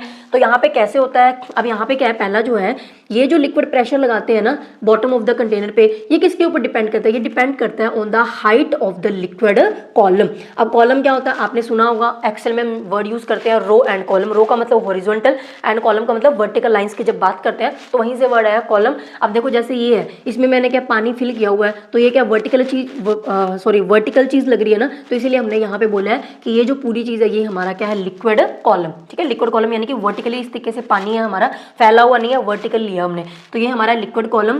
तो ये जो लिक्विड इस बॉटम के ऊपर जो प्रेशर लगाएगा ना कंटेनर के बॉटम पे, वो बच्चों किसके ऊपर डिपेंड करता है, वो डिपेंड करता है on the height of the liquid column. ये जो हमारा लिक्विड कॉलम है इसकी हाइट कितनी है, इसके ऊपर ये क्या करता है, डिपेंड करता है। अब आप देख सकते हो मैंने यहाँ पे क्या है, डायरेक्टली प्रोपोर्शनल का सिंबल लगाया ना, जो मैंने अभी आपको पीछे समझाया। तो ये क्लियर है कि इसका मतलब क्या है कि जितनी ज्यादा लिक्विड कॉलम की हाइट होगी उतना ही ज्यादा क्या प्रेशर वहां पे क्या लिक्विड लगाएगा। समझ में आया। तो कैसे इसको हम एक एक्टिविटी से करते हैं जो कि हमारी बुक में दे रखी है। तो यहाँ पे बच्चों हमने क्या करना है, एक पाइप लेनी है, ठीक है, उसको हमने क्या इस तरीके से वर्टिकली क्या पकड़ लेना है। अब हमने क्या करा, इसके एक एंड पे हमने क्या लगा दिया, बैलून जो है ना वो क्या कर दिया, टाई कर दिया। कोई भी रबर शीट ले सकते हो, हमने बैलून लिया और उसको क्या अच्छे से यहाँ पे क्या with the help of thread हमने क्या एक बैलून का पीस लिया, उसको क्या अच्छे से इस तरीके से यहाँ पे क्या टाई कर दिया। अब हम क्या करेंगे, इसके अंदर डालेंगे वाटर। तो मान लीजिए अभी मैंने क्या थोड़ा वाटर ही डाला, ज़्यादा नहीं डाला, तो मेरा जो वाटर था ना मैंने यहाँ तक इसको क्या कर दिया, फिल कर दिया। तो यहाँ पे बच्चे हम देख सकते हैं कि ये जो वाटर कॉलम है इसकी हाइट कितनी है, इतनी हाइट है ना इसकी, ठीक है। तो जब क्या है इसकी इतनी हाइट है तो हम देखेंगे जैसे जैसे हमने इसमें क्या पानी डाला पाइप के अंदर, तो यहाँ पे क्या हुआ, ये जो बैलून था ना ये क्या है थोड़ा सा फूलना स्टार्ट हो गया, यानी कि बल्जेस आउटवर्ड, यानी कि बाहर की तरफ क्या आएगा, स्प्रेड हुआ। तो यहाँ पे क्या होगा, ये जो बैलून है, अभी मैं एक बार इसको रब कर देती हूँ, यहाँ पे ये जो बैलून था जैसे हम इसमें क्या पानी डालेंगे तो क्या होगा, ब्लू कलर का मार्कर ले लेते हैं। तो यहाँ पे बच्चों क्या था, जो बैलून पहले क्या था बिल्कुल ऐसे चिपका पड़ा था, अभी वो क्या हो जाएगा, थोड़ा सा इस तरीके से बल्ज आउट हो जाएगा, यानी कि थोड़ा सा स्प्रेड होगा। क्यों हुआ, क्योंकि यहाँ पे हमने डाला वाटर, तो जो वाटर था उसने क्या करा, ये जो रबर शीट थी इसके ऊपर क्या लगाया, प्रेशर लगाया, जिस प्रेशर की वजह से क्या हुआ, वो जो हमारा बैलून है या जो रबर शीट है वो क्या होगी, बल्ज आउटवर्ड, ठीक है। यहाँ पे क्या है, अभी एक और साथ में एक्टिविटी करनी है। अब हमने क्या करना है, हमने नोट करने के कितना बाहर की तरफ क्या है इसमें फुलावट आई। अब हमने क्या करना है, फिर से इसके अंदर ना और वाटर को ऐड करना है। सेम ही पाइप है, उसके अंदर मैंने क्या पहले इतना पानी डाला था, अब हमने और वाटर को ऐड कर दिया। तो आप देख सकते हो यहाँ सपोज करो यहाँ तक हमने क्या वाटर ऐड करा, तो अब क्या है हमारे लिक्विड कॉलम की हाइट ज़्यादा है ना, पहले इतनी थी अब इतनी है। तो यहाँ पे क्या होगा, जैसे जैसे हम इसमें और वाटर को डालेंगे वैसे वैसे क्या होगा, ये जो हमारा बैलून है ना उसका साइज क्या होगा, और भी ज़्यादा बड़ा होता जाएगा। इस तरीके से आप देखोगे कि ये क्या बहुत ज़्यादा बड़ा हो जाएगा। तो ऐसा क्यों हुआ, क्योंकि बच्चों हमारे पास क्या लिक्विड कॉलम की हाइट बढ़ रही है, यानी कि वाटर बढ़ रहा है, और वाटर जो है वो क्या कर रहा है, ज़्यादा प्रेशर बॉटम के ऊपर लगा रहा है। यही चीज हमने यहाँ पे लिखी थी कि जो प्रेशर है वो क्या करता है, डिपेंड करता है on the height of the liquid column. यहाँ पे लिक्विड कॉलम की हाइट कम थी तो जो बैलून था वो क्या कम, यहाँ पे क्या स्प्रेड हुआ नीचे की तरफ, और यहाँ पे क्या है हाइट ज्यादा है, तो जब बैलून है वो क्या है ज्यादा क्या है आउटवर्ड इस तरीके से फैल जाएगा। समझ में आया, उसका साइज क्या है बड़ा हो जाएगा। तो यहाँ से हमें पता चलता है कि जितनी ज्यादा लिक्विड कॉलम की हाइट होगी उतना ज्यादा क्या बॉटम के ऊपर जो प्रेशर है वो क्या देखने को मिलेगा, ठीक है। अब यहाँ पे क्या एक चीज और है, ये जो एक चीज हमने यहाँ पे लिखी है, pressure of the liquid increases with the depth. वो सेम चीज है जो मैंने ऊपर समझाई है, इसको थोड़ा सा और तरीके से समझ लेते हैं। अब देखो यहाँ पे क्या कह रहे हैं कि ये जो बॉटम के ऊपर जो प्रेशर लगता है ना, ये जो प्रेशर होगा ना लिक्विड का वो कैसे इंक्रीज होगा, इन विद द डेप्थ। जैसे जैसे क्या डेप्थ बढ़ती जाएगी, जैसे जैसे हम पानी में नीचे की तरफ जाते जाएंगे वैसे वैसे बच्चों क्या होता है, लिक्विड जो प्रेशर लगा रहा है ना उस प्रेशर की वैल्यू क्या होती जाती है, बढ़ती जाती है। ये कैसे पता चलेगा, देखो यहाँ पे क्या है, मान लीजिए मैंने कंटेनर लिया, इसके अंदर मैंने क्या कुछ पानी को ऐड कर दिया, ठीक है, पानी डाल दिया। अब हम क्या करते हैं ना, इस पानी को ना कुछ लेयर्स के अंदर डिवाइड कर लेते हैं। सपोज करो मैंने ना इसको लेयर के अंदर डिवाइड कर दिया, ये मेरी पहली लेयर होगी, ये हमारी क्या सेकंड लेयर होगी, ये हमारी थर्ड लेयर होगी, और ये हमारी क्या होगी, फोर्थ लेयर होगी, ठीक है। ये हमारी क्या है, फर्स्ट है, ये सेकंड लेयर है, ये थर्ड है, और ये हमारी कौन सी है, फोर्थ है। तो अगर मैं सिंपल लैंग्वेज में आपको समझाऊं तो यहाँ पे बच्चों आप देख सकते हो कि अगर मैं सिर्फ क्या फर्स्ट लेयर की बात करूँ यहाँ पे, ठीक है। अब इसके ऊपर क्या देखो, जब मैंने क्या कंटेनर के अंदर पानी डाला तो हमें पता है इस पूरे वाटर के ऊपर क्या एक ग्रेविटेशनल फोर्स एक्ट करेगी, जो कि क्या कर रही है, पानी को नीचे की तरफ क्या कर रही है, पुल कर रही है। अभी मैंने पीछे पढ़ा था ग्रेविटेशनल फोर्स के बारे में, तो वो सभी चीजों के ऊपर लगते हैं, तो वाटर के ऊपर भी लगेगी। तो अर्थ क्या कर रही है, इस वाटर को अपनी तरफ अट्रैक्ट कर रही है, यानी कि इस वाटर के ऊपर क्या एक पुल लग रहा है नीचे की तरफ, ठीक है। तो जिसकी वजह से क्या होगा, जो वाटर का वेट है ना वो यहाँ पे क्या करेगा, प्रेशर को एक्सर्ट करेगा, यानी कि प्रेशर लगेगा किसकी वजह से, due to the weight of the water. अब यहाँ पे क्या होगा, अगर मैं इस पहली लेयर की बात करूँ बच्चों, तो इस लेयर के ऊपर आप देखो कि इसके ऊपर क्या सेकंड, थर्ड और फोर्थ तीन लेयर्स हैं पानी की, जिसके वेट को ये क्या कर रहा है, ये जो पहली लेयर है वो क्या कर रही है, तीनों लेयर्स जो है वाटर की उनके प्रेशर, इन तीनों का प्रेशर क्या है, इस फर्स्ट लेयर वाले वाटर के ऊपर आ रहा है। तो यहाँ पे सबसे ज्यादा क्या होगा, प्रेशर होगा ना। अगर मैं सेकंड लेयर की बात करूँ यहाँ पे, तो इसके ऊपर सिर्फ दो लेयर है, तीसरी और चौथी, तो इनके वेट की वजह से जो प्रेशर है वो सेकंड के ऊपर लग रहा है। अगर मैं थर्ड की बात करूँ तो थर्ड के ऊपर सिर्फ फोर्थ लेयर के वाटर जो है ना उसी का प्रेशर लग रहा है। तो इसीलिए हम लोग क्या जैसे जैसे इस तरीके से ऊपर की तरफ जाते जाएंगे ना, हमारा जो प्रेशर होगा वो क्या होता जाएगा, डिक्रीज होता जाएगा। लिक्विड जो प्रेशर एक्सर्ट करता है, जैसे जैसे हम लोग क्या ऊपर की तरफ जाते जाएंगे सरफेस की तरफ, वैसे वैसे लिक्विड के थ्रू लगने वाला जो प्रेशर है उसकी वैल्यू क्या होती जाएगी, डिक्रीज होती जाएगी। और जैसे जैसे हम नीचे डेप्थ में जाते जाएंगे वहां पे क्या लगता जाएगा, प्रेशर की वैल्यू इंक्रीज होती जाएगी। समझ में आ गया क्यों होती जाएगी, क्योंकि बच्चों जैसे ही नीचे जाएंगे उसके ऊपर उतना ही वाटर क्या ऊपर है ना उसके, तो उसका पूरे वाटर का प्रेशर क्या है, नीचे क्या है, लग रहा है। तो इसीलिए हमने यहाँ पे लिखा है कि यहाँ पे क्या होगा, मोर प्रेशर होगा, और सबसे ऊपर वाली जो लेयर होगी यहाँ पे क्या होगा, हमारा लेसर प्रेशर जो वो देखने को मिलेगा, ठीक है। अब इसके अलावा क्या है, जो हमने अभी पढ़ा कि जो लिक्विड है वो क्या करता है, जो कंटेनर है उसकी बॉटम के ऊपर तो प्रेशर लगाता ही है, लेकिन बच्चों इसी के साथ वो क्या करता है, जो कंटेनर की वॉल्स होती है ना, ये वाली जो वॉल्स है यहाँ पे भी लिक्विड क्या करता है, प्रेशर को एक्सर्ट करता है। तो लिक्विड एक्चुअली में क्या करते हैं, वॉल्स के ऊपर क्या प्रेशर लगाते हैं। तो इसको भी हम लोग क्या एक्सपेरिमेंटली समझ लेते हैं। तो यहाँ पे बच्चों हमने क्या करना है, जो एक्टिविटी दे रखी है बुक में, हमने क्या करना है, फिर से उसी सेम ही है, हमने क्या दो पाइप, एक पाइप लेनी है, ठीक है। उसमें हमने क्या करना है, एक साइड में इस तरीके से एक यहाँ पे होल करके एक और पाइप को यहाँ पे क्या कर देना है, सेट कर देना, ठीक है। अब हम क्या करेंगे, इसके आगे फिर से हमने क्या एक रबर शीट लगा दी, जैसे कि ग्रीन कलर में आप देख रहे हो, जैसे मैंने आपको पीछे समझाया था, हमने यहाँ पे एक रबर शीट को क्या अच्छे से क्या टाई कर दिया। तो अब हम क्या करेंगे, इसके अंदर वाटर को क्या करेंगे,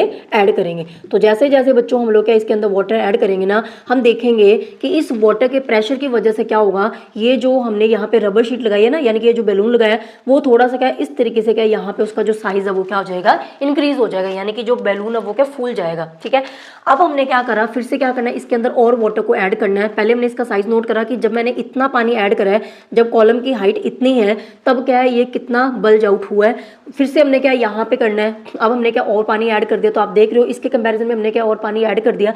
तो हम देखेंगे कि यहाँ पे बच्चों जो रबर शीट लगी थी ना, उसका जो साइज है वो क्या बहुत ही ज्यादा बढ़ जाएगा। तो यहाँ से भी हमें पता चल रहा है कि यहाँ पे ये क्या है, ये वॉल जो हमारा कंटेनर उसकी वॉल्स है ना, अब हमने क्या पहले बॉटम पे नीचे क्या बैलून को लगाया था, रबर शीट को लगाया था। अब हमने क्या करा, कंटेनर की जो वॉल है ना वहां पे हमने साइड पे क्या करा है, एक रबर शीट को क्या लगाया। तो यहाँ से क्या हो रहा है, अगर साइड में यहाँ से प्रेशर लग रहा है, अगर क्या लिक्विड जो है वो क्या यहाँ पे दिख नहीं रहा, दूसरा मार्कर ले लेते हैं, रेड ले लेते हैं।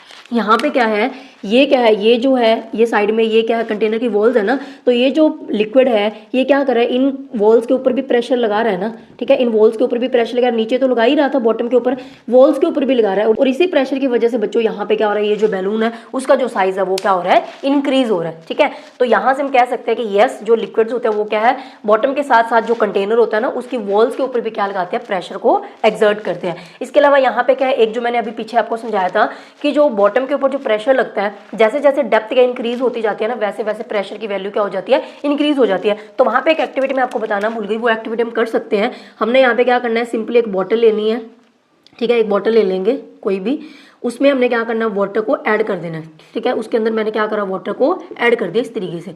अब हमने क्या करना है ना, यहाँ पे 3 क्या होल करने हैं अलग अलग हाइट पे। एक मैंने क्या यहाँ पे एक होल करा, एक मैंने यहाँ पे छेद करा, एक मैंने यहाँ पे करा।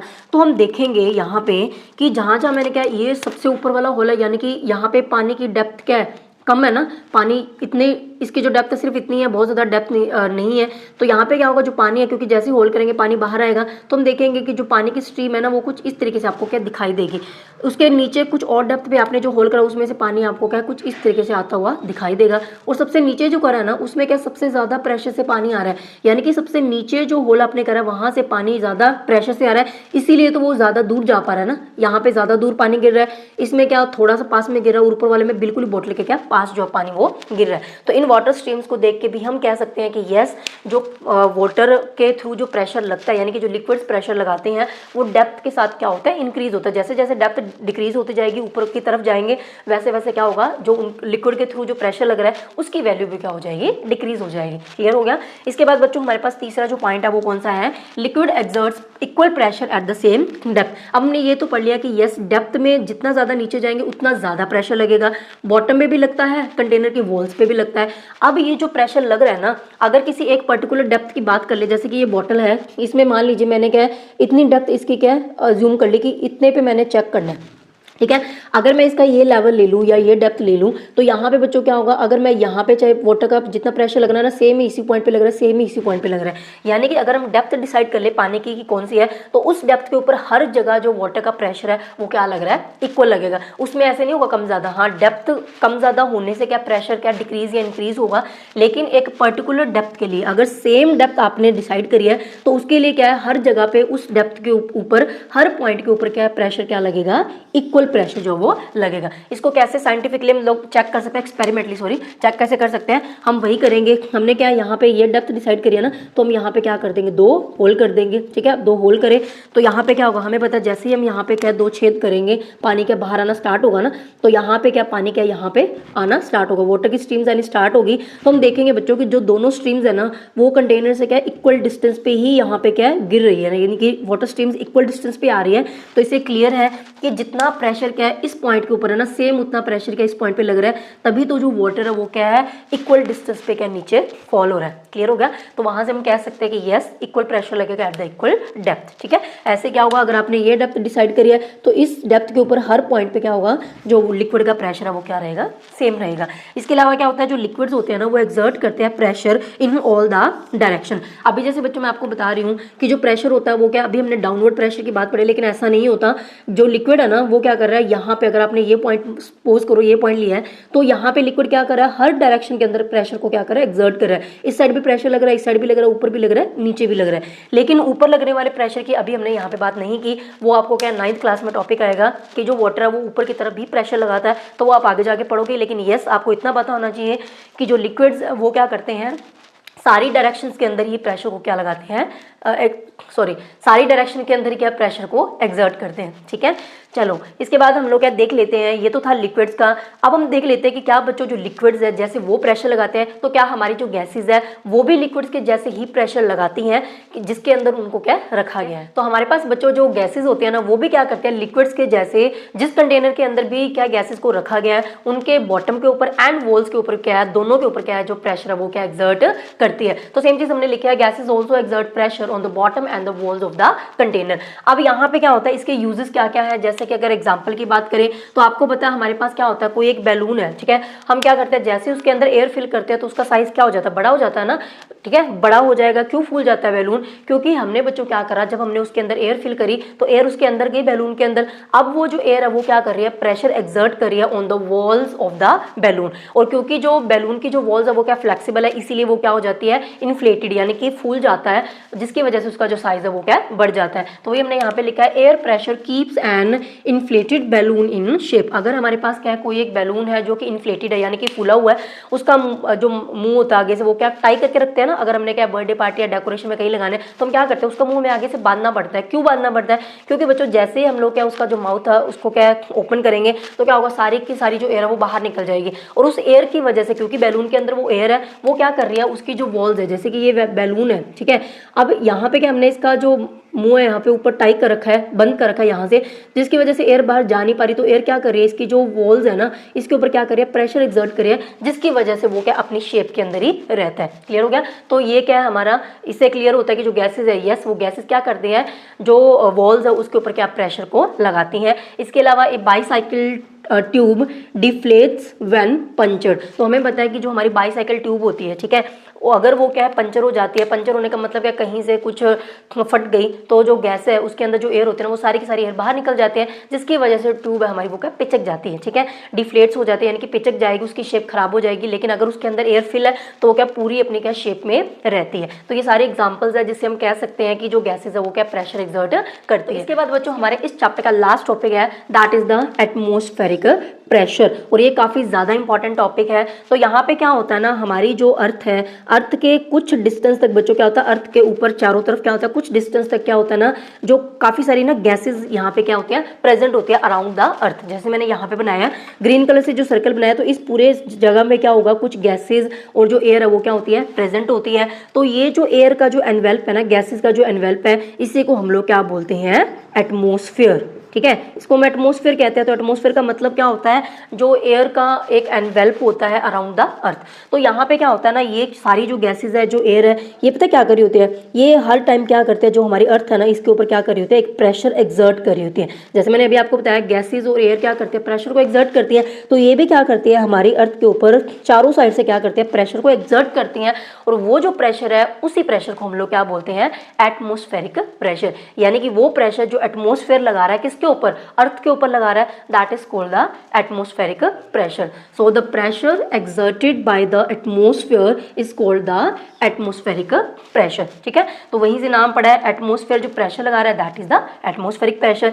अब इसका भी क्या होता है, सेम ही कॉन्सेप्ट होता है। अगर हम अर्थ के सरफेस पे बात करें कि यहाँ पे बनाया है, ये क्या हमारी अर्थ है, अगर यहाँ पे अर्थ की सरफेस पे देखें कि एटमॉस्फेरिक प्रेशर कितना लग रहा है, और जैसे जैसे हम अर्थ से दूर जाएंगे यानी कि ऊपर जाते जाते हैं, वैसे वैसे क्या होता है, ये प्रेशर क्या होता है डिक्रीज होता है। इसका क्या रीज़न है? सेम वही रीज़न है जो मैंने आपको लिक्विड्स के कॉन्सेप्ट में बताया था कि जैसे जैसे डेप्थ इंक्रीज होती है वैसे वैसे प्रेशर क्या होता है? इंक्रीज होता है। क्यों होता है आगे यहाँ पे पूरा डिटेल में देख लेते हैं। तो यहाँ पे बच्चों क्या है, ये हमारी अर्थ है। अगर मैं क्या करूँ, अर्थ के ऊपर जो एटमॉस्फेयर है उसको क्या है लेयर्स के अंदर डिवाइड कर दूँ। वैसे एटमॉस्फेयर के अंदर ना अलग अलग डिफरेंट लेयर्स होती हैं। आपने एसएसटी के अंदर पढ़ा होगा स्ट्रेटोस्फेयर, ऐसे कुछ लेयर्स होती हैं।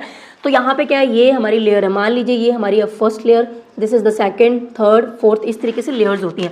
अगर मैं बच्चों इस फर्स्ट लेयर के ऊपर बात करूँ, एक कोई पर्सन है जो अर्थ की सरफेस पे यहाँ पे खड़ा है, तो उसके ऊपर भी तो एटमॉस्फेरिक प्रेशर लग रहा है ना, अर्थ के ऊपर लग रहा है, यानी कि अर्थ पे जो रह रहे हैं सारे उनके ऊपर भी एटमॉस्फेरिक प्रेशर हर टाइम लग रहा है। हमें पता नहीं है लेकिन हर टाइम हर चीज़ के ऊपर क्या लग रहा है, एटमॉस्फेरिक प्रेशर लग रहा होता है। तो यहाँ पे अगर एक पर्सन जो बिल्कुल अर्थ की सरफेस पे है उसके ऊपर कितना प्रेशर लग रहा है, तो यहाँ पे क्या होगा, अगर मैं पहली लेयर की बात करूँ बच्चों, तो इसके ऊपर क्या है, बाकी की कितनी लेयर्स है, एक ये वाली है, एक ये वाली है और ये वाली है। तो ये तीनों लेयर्स के अंदर जो एयर है उन तीनों का प्रेशर क्या इस फर्स्ट वाली के ऊपर क्या लग रहा है। तो जितनी ज़्यादा एयर होगी उसका वेट भी उतना ही ज़्यादा होगा, तो उतना ही ज़्यादा प्रेशर वहाँ पे क्या लगेगा। तो इसीलिए क्या होता है, यहाँ पे फर्स्ट लेयर के ऊपर क्या होगा, जो एटमॉस्फेरिक प्रेशर है वो सबसे ज़्यादा लगेगा। और जैसे जैसे हम ऊपर जाते जाएंगे, जैसे कि अगर मैं सेकेंड लेयर की बात करूँ, तो सेकेंड के ऊपर सिर्फ फोर्थ एंड थर्ड ये दोनों लेयर का प्रेशर इसके ऊपर लग रहा है, तो यहाँ पे क्या होगा, कम लग रहा है ना। तो इसीलिए हमने यहाँ पे लिखा है wait of the air above the first layer. अगर मैं फर्स्ट लेयर के ऊपर एयर के वेट की बात करूँ तो वो क्या है, फर्स्ट लेयर के ऊपर एयर का वेट क्या बहुत ज़्यादा है as compare to the weight of the air above the second layer. ये जो सेकेंड लेयर है इसके ऊपर एयर, इन दोनों जो लेयर्स है एयर की उनका वेट है, लेकिन इसके ऊपर 3 लेयर्स का वेट है, तो इस वाली पे ज़्यादा है, इस पे कम है। और ऊपर जाते जाएंगे तो वेट क्या होता जाएगा, कम होता जाएगा। और उसी के अकॉर्डिंग क्या होता है, जो एटमॉस्फेरिक प्रेशर है उसकी वैल्यू भी क्या होती रहती है, डिक्रीज होती रहती है। इसीलिए अर्थ की सरफेस पे सबसे ज़्यादा एटमॉस्फेरिक प्रेशर क्या देखने को मिलता है। अब इसके बेस पे कुछ एग्जाम्पल्स की बात कर लेते हैं कि कहाँ कहाँ पे क्या है एटमॉस्फेरिक प्रेशर लगता है। और एटमॉस्फेरिक प्रेशर की वजह से काफ़ी काम है जो हम लोग क्या सिर्फ और सिर्फ एटमॉस्फेरिक प्रेशर की वजह से ही कर पाते हैं। तो उन एग्जाम्पल्स को भी एक बार क्या देख लेते हैं। तो कौन कौन से एग्जांपल्स है हमारी, तो फर्स्ट वन बच्चों हमारे पास है a sucker sticks tightly on a wall due to the atmospheric pressure. तो इस तरीके के सकर आपने देखे होंगे। कई बार क्या होता है किसी वॉल पे हमें क्या है होल नहीं करना होता, तो जो हैंगर वगैरह होते हैं ना वो भी क्या सकर के फॉर्म में ही आता है। उसको हम लोग क्या जोर से दीवार पे पुश करते हैं तो वहां पे क्या है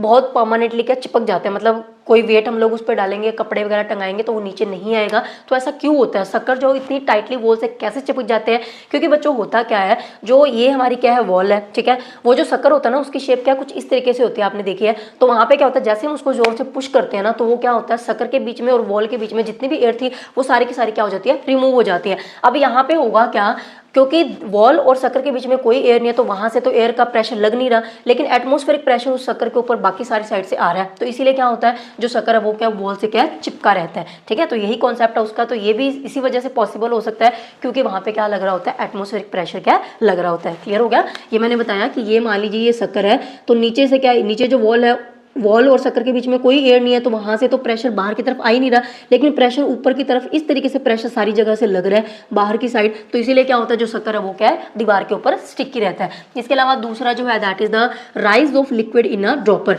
आपने क्या साइंस लैब में इस तरीके के ड्रॉपर देखे हो गया, छोटे बच्चों को जब लोग क्या मेडिसिन वगैरह देते हैं तो उसमें क्या करते हैं, जो ड्रॉपर होता है उसके ऊपर क्या एक रबड़ लगा होता है, जैसे हम उसको प्रेस करते हैं ना, प्रेस करेंगे किसी लिक्विड में डालेंगे और जैसे ही छोड़ेंगे साथ के साथ क्या होता है, जो लिक्विड है या जो भी चीज़ थी वो क्या होती है उस ट्यूब के अंदर क्या है, ड्रॉपर के अंदर फिल हो जाती है। ऐसा क्यों हुआ, क्योंकि बच्चों यहाँ पे क्या था, मान लीजिए ये है, ठीक है, यहाँ पे ये ड्रॉपर है, तो हमने क्या करा, जब इस रबड़ को पुश किया हमने तो यहाँ पे इसके अंदर ड्रॉपर के अंदर जितनी भी एयर थी ना, हमने उस एयर को क्या कर दिया, बाहर निकाल दिया। अब यहाँ पे क्या है, बिल्कुल लो प्रेशर है क्योंकि एयर है ही नहीं, तो प्रेशर कहाँ से होगा, और बाहर तो एटमॉस्फेरिक प्रेशर लग रहा है, तो यहाँ पे क्या है हाई प्रेशर है। तो इसीलिए क्या होता है, जैसे हम इस रबड़ को यहाँ से रिलीज करेंगे तो यहाँ पे क्या होगा, जो एयर है वो क्या हाई प्रेशर से लो प्रेशर की तरफ मूव करेगी, तो उसी के साथ जो लिक्विड है वो भी क्या इसके अंदर ऊपर क्या चला जाता है, ठीक है। तो वहाँ पे भी एटमॉस्फेरिक प्रेशर ही लग रहा होता है, तो इसीलिए लिक्विड क्या उस ड्रॉपर के अंदर क्या फिल हो जाता है। इसके अलावा क्या काफ़ी सारी और भी एग्जांपल्स है जो कि क्या हम डे टू डे लाइफ में क्या है जो एक्टिविटीज करते हैं वो सारी हमारी किसके ऊपर बेस्ड होती हैं, एटमॉस्फेरिक प्रेशर के ऊपर, ठीक है। तो अब यहाँ पे बच्चों एक चीज़ और है, अगर हमें ये देखना हो कि स्ट्रेंथ जो है ना एटमॉस्फेरिक प्रेशर की, ये जो एटमॉस्फेरिक प्रेशर लग रहा है, जो एटमॉस्फेयर प्रेशर लगा रहा है अर्थ के ऊपर हर चीज़ के ऊपर, उसकी स्ट्रेंथ कितनी है, वो कितना स्ट्रॉन्ग है, कितना वीक है। तो इसको छोटा सा एक यहाँ पे क्या दिया हुआ हमारी बुक के अंदर, वो क्या है, कि अगर हम बात करें ना एटमॉस्फेरिक प्रेशर की किसी एक ऐसी सरफेस के ऊपर जिसका एरिया कितना है 15 सेंटीमीटर बाय 15 सेंटीमीटर, यानी कि इतनी लेंथ और इतनी ब्रेड्थ वाला हमने कोई एक एरिया ले लिया जो कि ऑलमोस्ट इक्वल होता है हमारे जो हेड का एरिया ना उसके ऑलमोस्ट इक्वल है। तो अगर इतने एरिया के ऊपर अगर हम लोग के एटमॉस्फेरिक प्रेशर की बात करें ना कि कितना लग रहा है, अगर मान लीजिए ये क्या कोई एरिया जिसका क्या 15 बाई 15 का है, ये ठीक है 15 बाई 15 सेंटीमीटर का है, तो इसके ऊपर हम देखना चाहते हैं कि कितना एटमॉस्फेरिक प्रेशर लग रहा है। तो वो पता है किसके इक्वल होता है, बहुत ही ज़्यादा शॉकिंग होगा ये कि किसके इक्वल होता है, weight of an object weighing 225 kg। एक ऐसा ऑब्जेक्ट जिसका वेट कितना हो 225 kg हो ना, उसके वेट की वजह से जितना प्रेशर लगेगा ना उसके इक्वल प्रेशर क्या है इतनी सी जगह पे लग रहा होता है। ठीक है, तो भाई ये बहुत ज़्यादा प्रेशर है, ऑलमोस्ट 10 कार्स के वेट के इक्वल होता है, ये इतना प्रेशर लग रहा होता है। तो फिर हमारी बॉडी इसको झेल कैसे रही है, अगर इतना एटमॉस्फेरिक प्रेशर हर टाइम हमारे ऊपर लग रहा है, हमारे हेड पे लग रहा है, तो फिर हमारी जो बॉडी है वो क्रश क्यों नहीं हुई, टूट फूट क्यों नहीं गई, हम वैसे क्यों पड़े हैं। तो इसका भी रीजन है क्योंकि बच्चों यहाँ पे क्या होता है, जो हमारी बॉडी है ना, बॉडी के अंदर भी क्या होता है, ब्लड फ्लो कर रहा है और हमें पता है ब्लड क्या है, ब्लड वेसल्स के अंदर फ्लो कर रहा है। तो मान लीजिए ये ब्लड है, तो हमें भी पता है कि जो ब्लड है वो भी तो क्या होता है हाई प्रेशर के साथ पूरी बॉडी के अंदर क्या कर रहा होता है, फ्लो कर रहा होता है। हमने 7th क्लास में भी पढ़ा था। तो यहाँ पे क्या होगा, ये जो ब्लड है ना ये क्या करता है बॉडी के ऊपर आउटसाइड क्या है इस तरीके से क्या प्रेशर लगाता है, मतलब बाहर की साइड बॉडी के अंदर से भी प्रेशर लग रहा है ना, तो हमारी बॉडी के अंदर जो ब्लड है वो क्या है इस तरीके से प्रेशर लगा रहा है और बाहर की तरफ से एटमॉस्फेरिक प्रेशर आ रहा है, यहाँ से क्या आ रहा है एटमॉस्फेरिक प्रेशर आ रहा है। तो ये जो एटमॉस्फेरिक प्रेशर इतना ज़्यादा एटमॉस्फेरिक प्रेशर लग रहा है बॉडी के ऊपर, उसको बैलेंस कौन कर रहा है, हमारी बॉडी के अंदर जो ब्लड है ना उसका प्रेशर। ठीक है, तो ब्लड क्या कर रहा है उतना ही प्रेशर क्या एक्सर्ट कर रहा है। जैसे कि मान लीजिए अगर यहाँ पे कोई चीज़ हो, ठीक है, तो यहाँ पे क्या होगा, अगर मैं बहुत ज़्यादा प्रेशर लगाऊंगी उस साइड से कुछ नहीं लग रहा, तो ये चीज़ ऐसे इस तरीके से डिमोल्ड हो जाएगी ना, इसकी शेप खराब हो जाएगी। लेकिन अगर उतना ही प्रेशर इस साइड से लग रहा है उतना इस साइड से लग रहा है तो इस चीज़ को कुछ भी नहीं होगा। ठीक है, सेम सिचुएशन है, जितना प्रेशर बाहर से लग रहा है एटमॉस्फेयर का उतना ही प्रेशर हमारी बॉडी के अंदर ब्लड लगा रही है बाहर की साइड, तो इसीलिए वो दोनों प्रेशर इक्वल हो जाते हैं और हमारी जो बॉडी है वो क्या एकदम वैसे ही रहती है जैसी है, उसको कुछ भी नहीं होता है। तो वही लिखा still we are not crushed due to this high atmospheric pressure. ठीक है, तो ये था बच्चों हमारा क्या चैप्टर। आज इस वीडियो के अंदर पता नहीं मैं अपना बेस्ट नहीं दे पाई, कुछ चीज़ें जो मैं एक्सप्लेन करना चाहती थी वैसे नहीं हो पाई, लेकिन चलो ज़रूरी था अपलोड करना तो मैंने एक बार आपको समझा दिया। फिर से कभी इस चैप्टर को क्या और बढ़िया से कर लेंगे। तो इस चैप्टर के जो नोट्स है बच्चों जल्दी ही क्या चैनल पे अपलोड हो जाएंगे और इसके पार्ट 1 का लिंक आपको नीचे डिस्क्रिप्शन बॉक्स में मिल जाएगा। तो आई होप कि आपको टॉपिक्स क्या क्लियर हो जाएंगे इस वीडियो को देखने के बाद। तो चलिए बच्चों मिलते हैं नेक्स्ट वीडियो के अंदर, till then take care, bye bye.